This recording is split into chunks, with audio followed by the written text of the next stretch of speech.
Тамекини көрдү дейли бала. Эмне кылат? Ал чегет, сорот. Өмүрүндө көрбөсө ал таң калмак бул эмне деп. Көрдү башкалар, өзгөчө атасы соргону ошон үчүн тамекини сорот, чегет деп билет. Ошол сыяктуу бардык нерсени көргөнүн да укканын балдар кайталайт.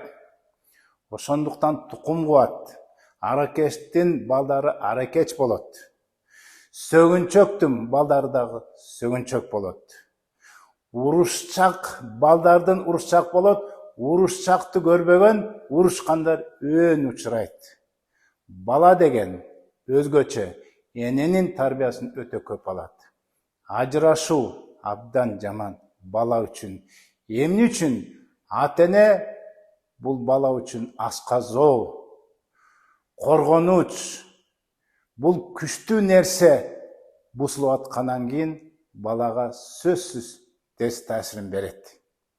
Андыктан баланын көзүнчө ыр-чыр кырылыш болгон үй бүлөдө бала оорукчал болот. Ойлобогула, биз бияктан сүйлөшүп атканда бала ойноп аткан деп. Жок, бала ойносо да кулагы ошол сөздөрдө болот, амалда болот.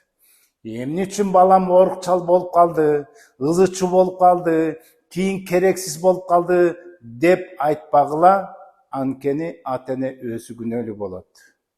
Бүгүнкү биздин тажрыйбабызда өтө көп оорукчал, өзүнөн кеткен, ызы-чуу ата-энесин укпаган, ыр-чыр үй бүлөдөн келип чыккан болуп атат.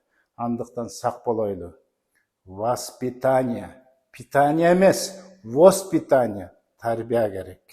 Тарбияны өзүбүз үлгүбүз менен, өзүбүз мамилебиз, жүрүш турушубуз менен көрүшүбүз керек. Ассаламу алейкум.